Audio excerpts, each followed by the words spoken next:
So we said that we will not allow a dealer to sell a car till he has a proper workshop with spare parts certified to be functional. We opened only 16 dealerships in the first year. Next year we did another 18 or 20 dealerships. Yes. Many of the car companies start all India sales without having any infrastructure all India, because we were also concerned with the profitability of the dealer. So if the dealer is not going to make money, then ultimately that will impact on our business.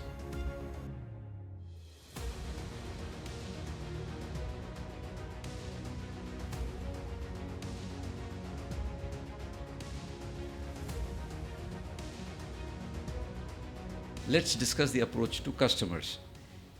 Now, one of the things that you have highlighted is building a long-term customer loyalty and not really going for the short-term gains. And it is all about even taking steps in the organization which you subordinate the short-term goals to ensure that the long-term loyalty of the customer stays.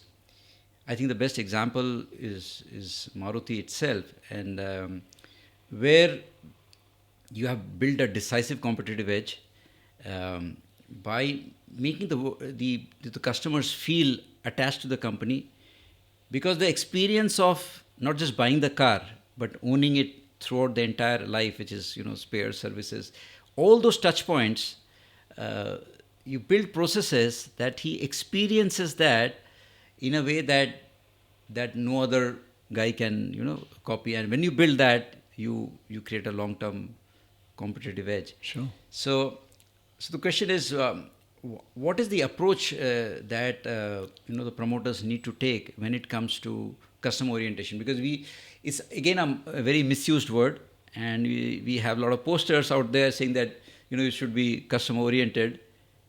But based on experience, what exactly needs to be done? You see, we need to recognize, everybody knows this actually, acquiring a new customer requires far more resources than retaining a customer.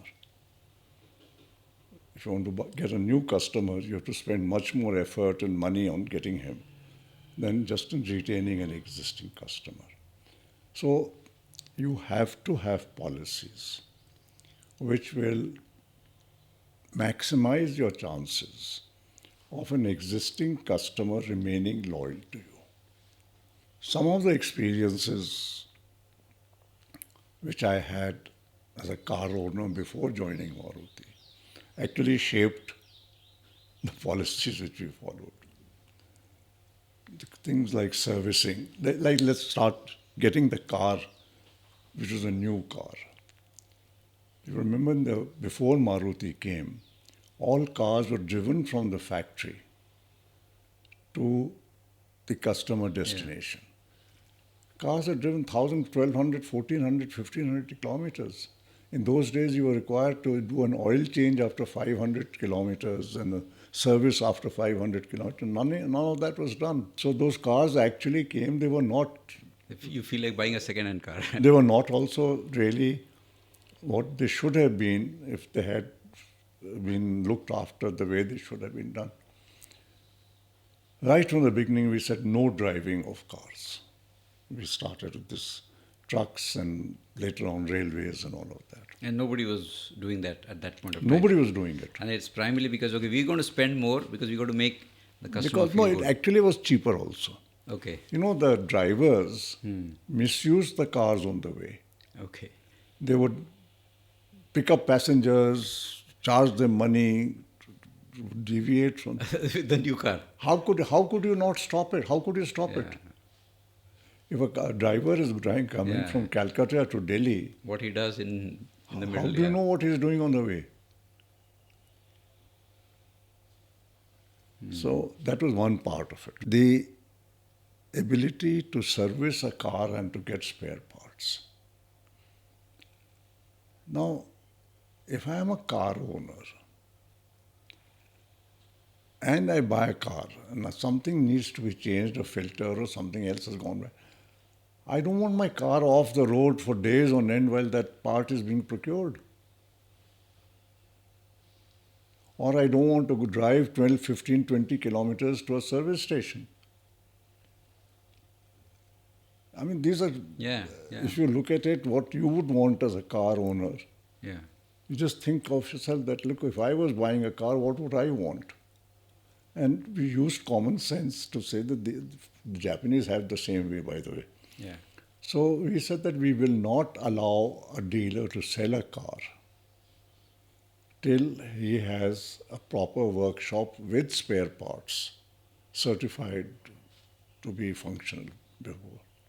That's a very interesting because we know of the companies which are struggling because once you have a great product and you say, well, let me sell as much as possible. But what you're trying to do is, not being greedy. You knew your product was great, by the way, and there is actually a great demand for it. But doing things right, even at the cost of slowing down to build that long-term impact, is really the big difference. We started sales only in 16 cities in the first year. We opened only 16 dealerships in the first year. Next year, we did another 18 or 20 dealerships. Somebody would say you're not Today, very ambitious. many of the car companies start all India sales without having any infrastructure all India. We went year by year expanding our network. We ensured that when we started sales, a dealer had enough products to sell to make it viable for him. Because we were also concerned with the profitability of the dealer. So that if the dealer is not going to make money, then ultimately that will impact on our business. Because dealer is not going to do business to make a loss. Then he will adopt some wrong practices to make more money. Yeah.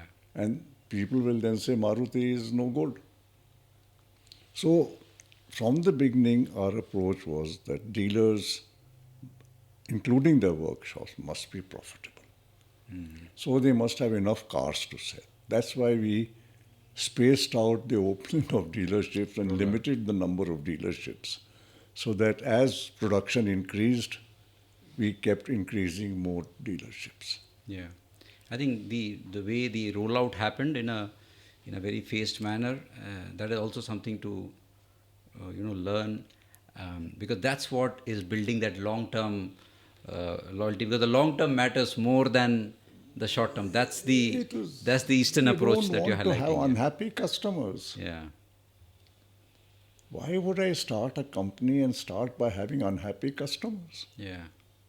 And in the long run, you stand to gain, because that's the, again, you're not bothered about that money coming in. You're trying to build up that company. In the beginning, as you know, Satya, the car had a huge premium.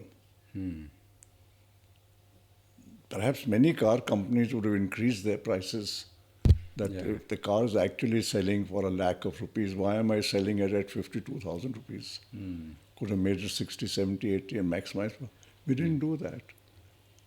You just want to ensure that they feel fair. We want to keep fair. our price intact. Yeah. We want to build, the idea was to build demand. That if the price is kept low, more and more people will buy this car. We wanted to build demand. And that's what happened actually. Yeah. The demand kept growing. People who bought the car made money. By doing And because they made money, other customers said, let me also buy a car. It's like asset that you can sell So off. it actually helped us in the sense that the demand for our products grew.